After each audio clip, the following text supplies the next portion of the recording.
Welcome back to the podcast, Crypto Podcast with me, Coach 23. Where we talk about pro wrestling, pop culture, and life in general. So, did I miss something?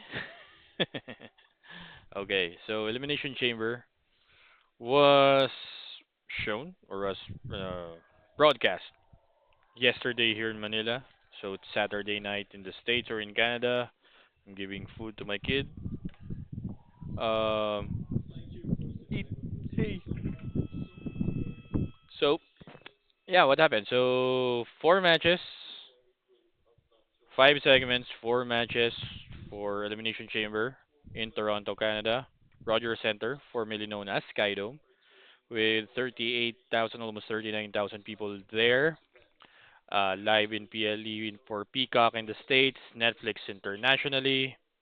Sadly, I wasn't able to see it live because of internet connectivity issues, but I was able to watch it afterwards, saw the results. So, Elimination Chamber women's match.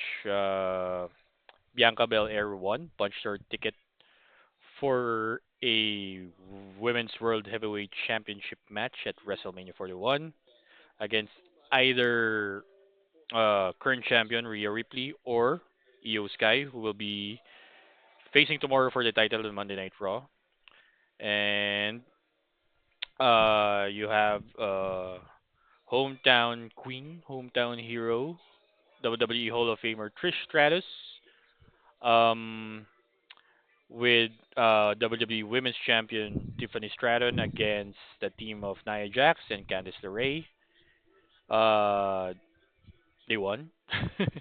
Then you had the unsanctioned match between former best friends turned best friends turned enemies turned former best friends again. Kevin Owens and Sami Zayn. Kevin Owens won, and then what else?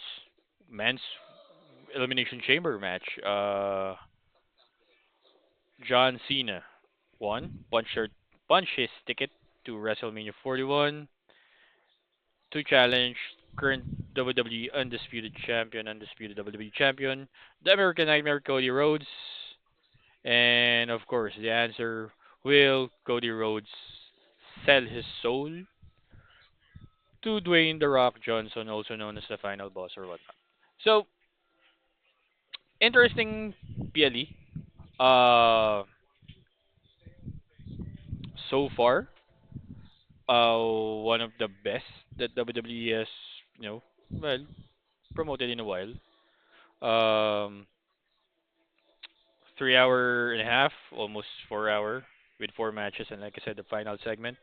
Um, this is this was probably the final roadblock for PLEs in terms of WrestleMania. We're still like 6, 7 weeks away from here to WrestleMania 41 in Las Vegas. Uh, did the right people win or won? Yeah. Most probably yes. The answer for that is yes. Bianca Belair won against, Liv Morgan, Alexa Bliss, uh, Bailey, and Roxanne Perez. Naomi was supposed to be there, but a returning Jade Cargill, uh, well, make made her presence felt, attack Naomi before even the match was started. I'll tell my opinion later about that. So Bianca Belair won, bought her ticket, like I said, to face either Rhea Ripley or Io Sky at WrestleMania 41. Uh, Great women's action. Of course, there's Clunky at best, but it's undeniable of the chemistry between all women inside the chamber.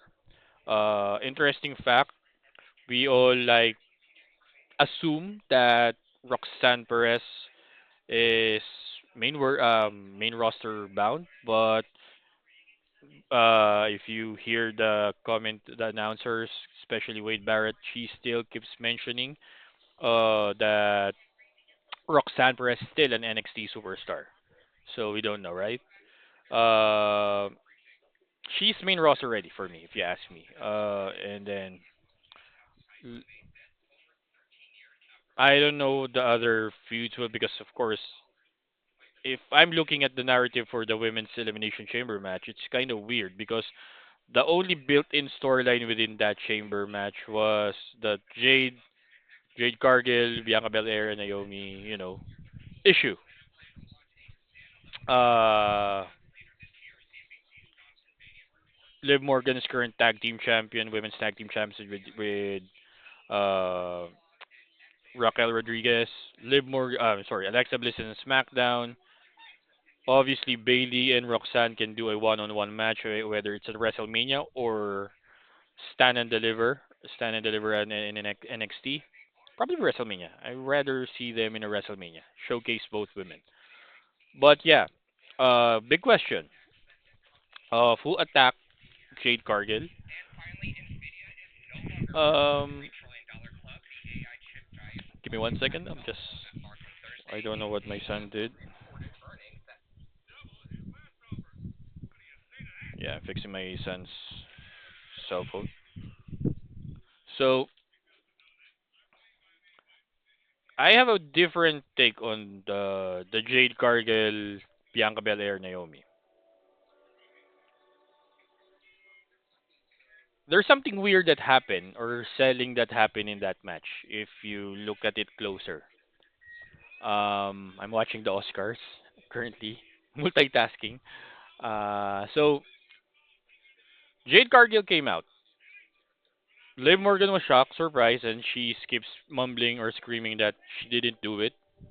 She didn't attack Jade Cargill, and Naomi was there. When Jade Cargill came out, Naomi instantly froze and looked at Bianca Belair in a glimpse. She was like looking back and forth. Then Jade Cargill entered the chamber. People were expecting her to attack Liv Morgan. Obviously, she attacked only a blind mind, even a blind man can see that she will be attacking Naomi, or that will be. Then she attacked Naomi. Then Bianca Belair was like screaming in her pod. People were like saying, "Hey, is Jade turning heel?"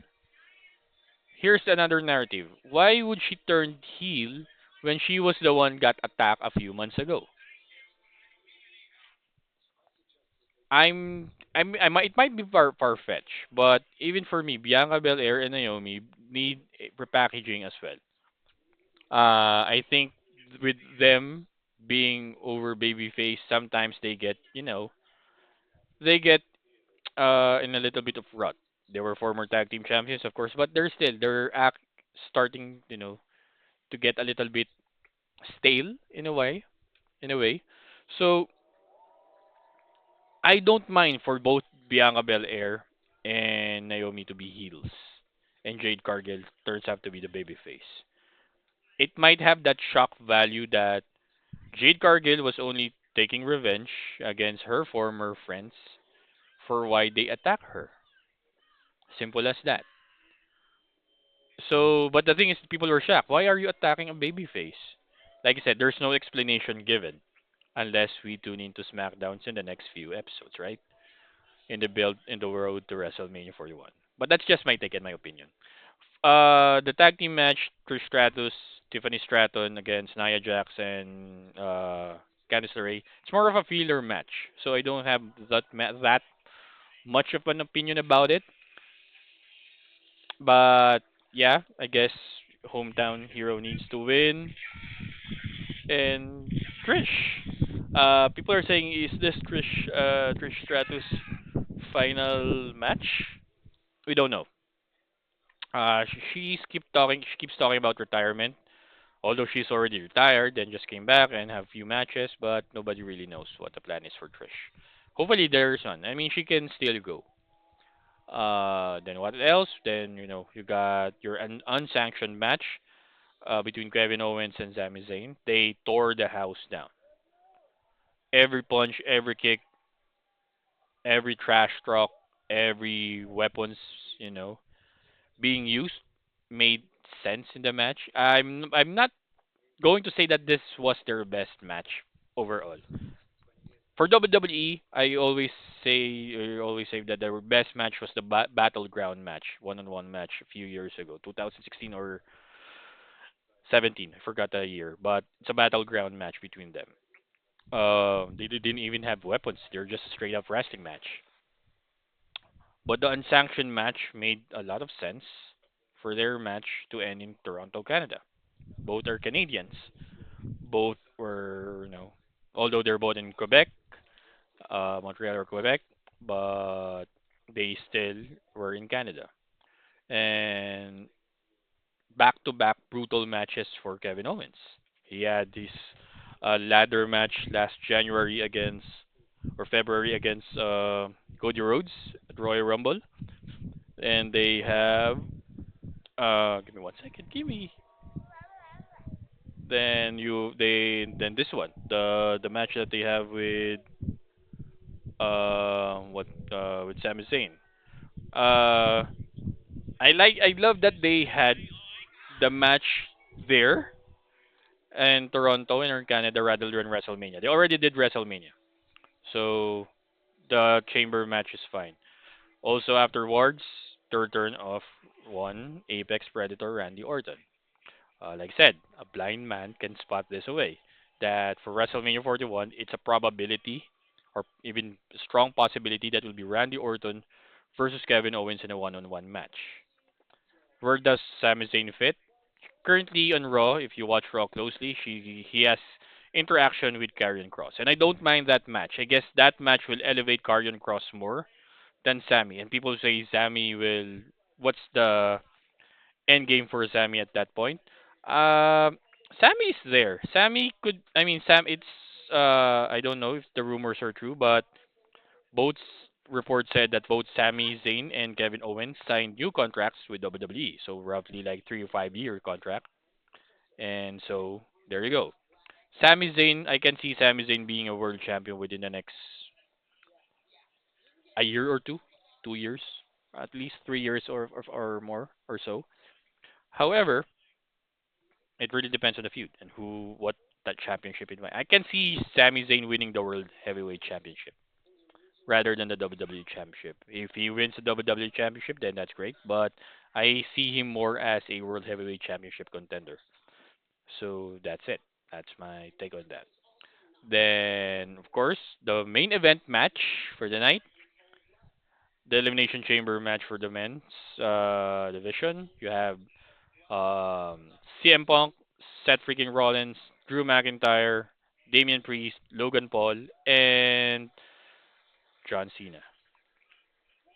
Uh, for Elimination Chamber matches, this was the most star-studded. Of course, if you put what's his name there, Logan Paul there. 5 men were former world champions, and then the match itself was good. You don't need blood, you don't need brutality that much. You just need a great storytelling. I mean, like I will echo if you listen to Michael Cole's interview with Logan Paul in Impulsive. He said that WWE is more storytelling than a wrestling match or a pro wrestling match. That's actually true. Even if you have the AEW fans saying, "Nah, we have pros," you tell stories. They tell stories because you enjoy it. It's not just that Kenny Omega versus Orange Cassidy in a throwaway match. It's no longer applicable for that. They used to do that. I believe they still doing that. But you have to tell a good story, whether it's an in-ring action or the match itself or whatever. But the storytelling for the Elimination Chamber match was good. The match itself was good. The chemistry between all 6 men were good, and I can't say anything bad about that. If you ask me, it's probably top three in terms of an Elimination Chamber match. Uh, for me, the top Elimination Chamber match will still be the first one in Survivor Series 2002. Another one of I can say my favorite was Elimination Chamber or No Way Out 2012. Daniel Bryan retained the World Heavyweight Championship with that last sequence with Santino Marella. That was good. I guess that's my top three, and this was my top two. Uh, yesterday's Elimination Chamber match. John Cena won. You can create storylines with all five or six men there.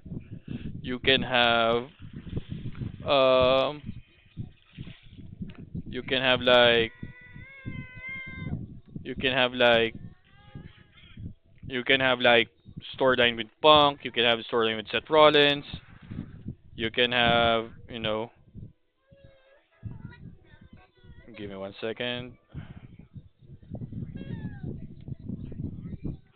and then you had it.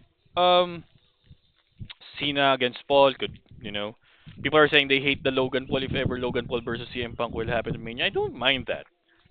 It's a highlight match. It's a featured match. Why would I complain?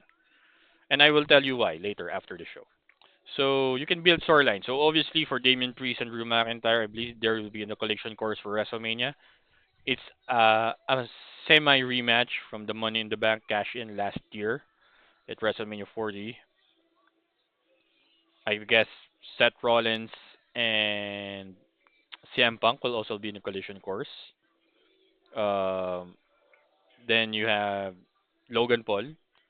I don't know where you put Logan Paul, probably against AJ Styles or someone like that. You can put Logan Paul anywhere. That's actually the good thing about Logan Paul. People hate him because of him being a YouTuber, content creator or whatnot, but he gives he provides emotion. He gives good match as well. And I don't mind. It's like it's a weird thing that you can put him into any against anyone, and he will make it work with him being a heel. I don't even mind Sami Zayn or Logan Paul if ever that they cross path. That would be a great match. And yeah, and the winner itself, John Cena, winning the Elimination Chamber match, I guess 4 times, tying a record for most wins in an Elimination Chamber match to get a title shot against undisputed WWE Champion, the American Nightmare Cody Rhodes. Then here's the thing.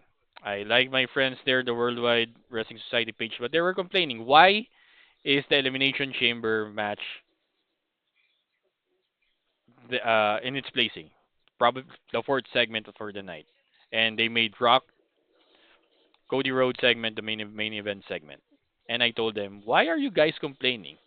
Watch till the end because probably the winner of the Elimination Chamber match for men will transition to the main event segment of Cody Rhodes and The Rock. And how right I am, or how right I was, because it happened. The Rock came out for after John Cena won. John Cena was still in the ring. Cody Rhodes came out, congratulating Rock. I'm sorry, John Cena, and setting up their match at WrestleMania 41. Then The Rock came out with U.S. rapper Travis Scott with his sage, and came out. Then he asked Cody Rhodes, "What's his answer?" He wants his soul. And Cody Rhodes answered that his soul is no longer with him because he's giving it in the ring, he's giving it to the fans. And he told Rock to, go have intercourse with yourself. And then John Cena was happy, congratulated Cody Rhodes. He hugged Cody Rhodes, and John Cena The Rock gave a sign to John Cena with the slit in the throat.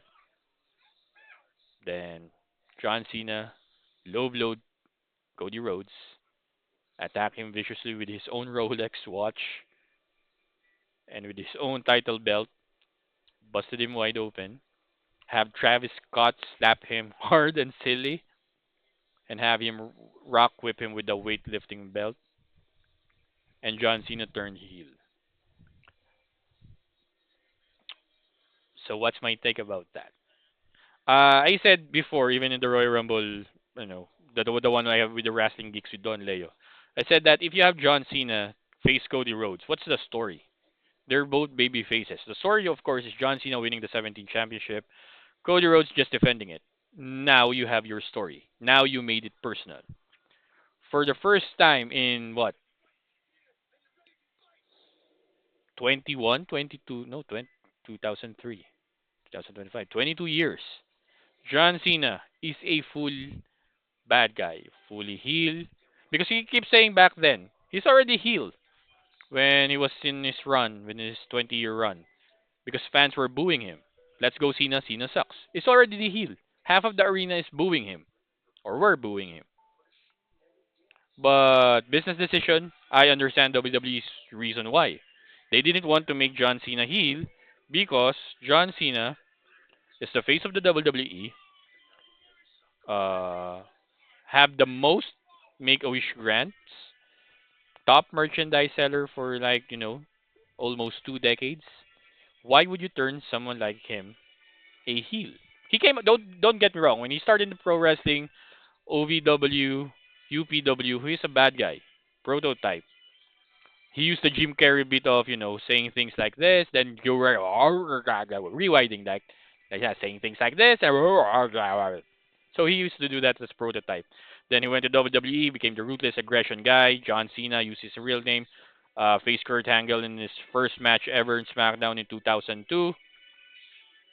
He was a weird guy because he was wearing tights or trunks with the colors of whose ever team. So when he debuted, he was wearing Chicago Bulls colors, and then until fans are booing because he's just what is his character until he debuted the Doctor of Togonomics, and he was a heel until fans were like being entertained by him, turn him into a babyface.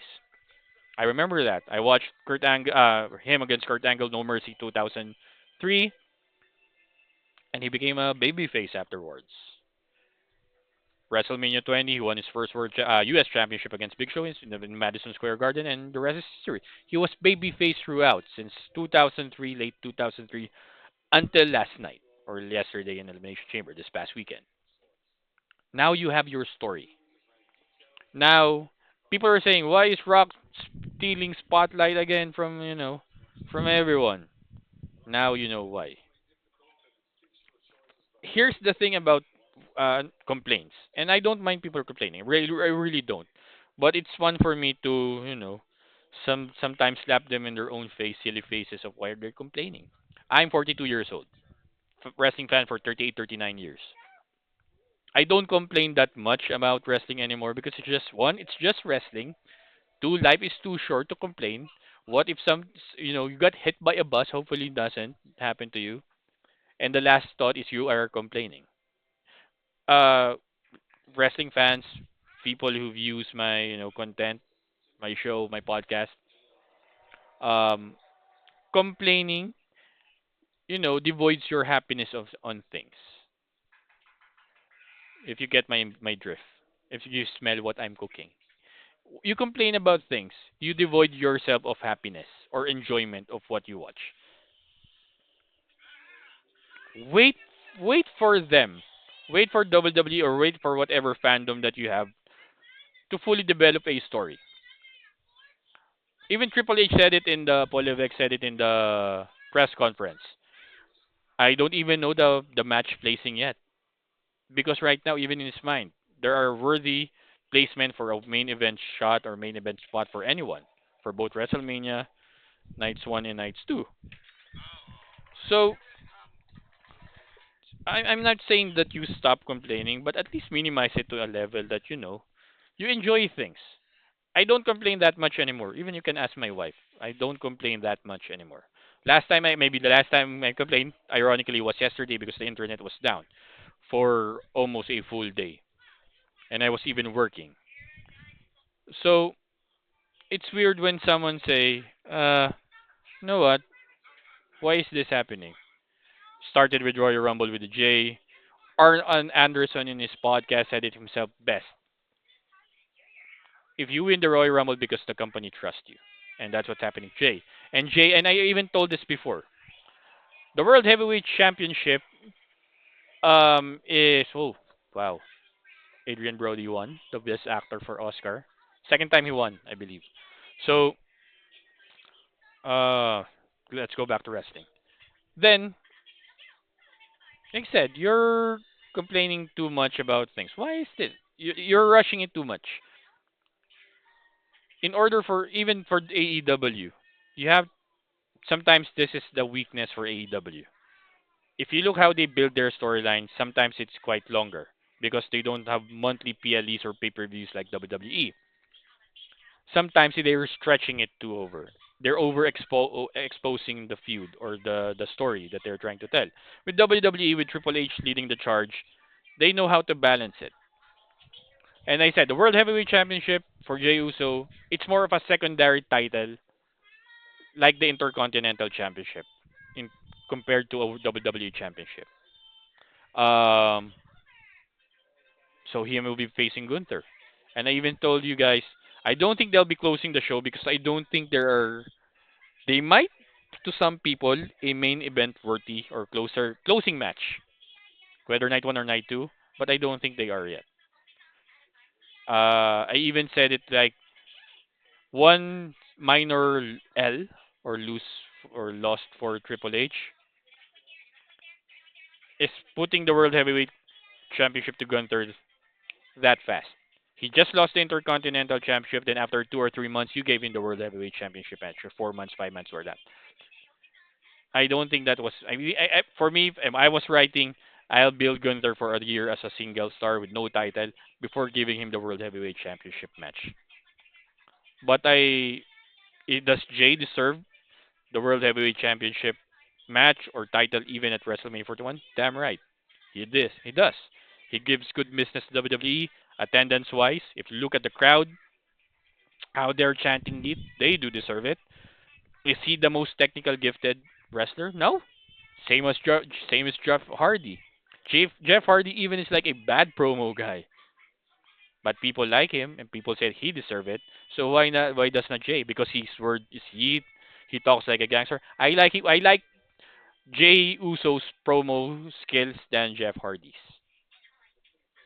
To be honest, is he overrated? Both guys are overrated. Even Jay Uso. I said it because yeah, super kicks, spear, chops, whatnot, splashes and whatnot. Yeah, that's overrating because yeah. But then again, look at this guy in the picture, John Cena. He's one of the most overrated guys in WWE. Same as Hulk Hogan. Same as The Rock. So and he deserved to be world champion. So that's it. Stop complaining. I'm not saying stop or at least minimize your complaints because like I said, you're devoiding yourself of your enjoyment of your own happiness. Instead of you enjoying wrestling, the matches, the storylines, you can say, "Ah, it sucks," but then again, I'll watch for next week. I mean, if I see an episode of Raw, um, and I find it it's lackluster, then I'll be anticipating NXT for the following day, and I'll be happy because NXT really really kills it in terms of how they're programming. So when SmackDown and the circle goes round and round. Now let's go back to John Cena. Easily for me, I can say that this is probably the greatest heel turn. People are saying, nah, Hulk Hogan is the greatest heel turn. Yeah, there's an argument, but here's the thing. Hulk Hogan at the time, during 1995, 1996 in WCW, when his first 3 years there, he badly needs a change. He badly needs to a character overhaul. Fans are booing him in WCW because he's a WWE guy, and that's why he turned heel with NWO and that brilliant turn. So he needed that. John Cena didn't need to be a heel when he announced last year that he'll be retiring this year for full time. Look at the narrative again. When he first announced his retirement announcement last year, he said it like a couple of times that I'll be retiring full time. It doesn't necessarily mean that he can't have a match. He even said that. But as a full time that I'll be coming here and there, here and there. 2025 is the year for it. And people are saying, Vince McMahon was the reason why he didn't wanted John Cena to turn heel. Go back to Chris Van Vliet's interview with John Cena last year. He even said that I already have anything. I recorded a new music. I'm not be wearing jorts anymore. I bought a lot of singlets. His music alone, people are like, circulating. This is the last time is now music or the heel Cena. Nope. According to him, He only has it on his phone. He doesn't really, fully produce it, or produce it to the public. He has this music on his own. People are saying, will be even John, even The Rock was asked, will he still be wearing jorts? And Rock even said, he can wear whatever he wants. John Cena is John Cena. John Cena didn't need to be a heel. That's why the turn is so big, and it might be the greatest heel turn for a 22-year run as a babyface.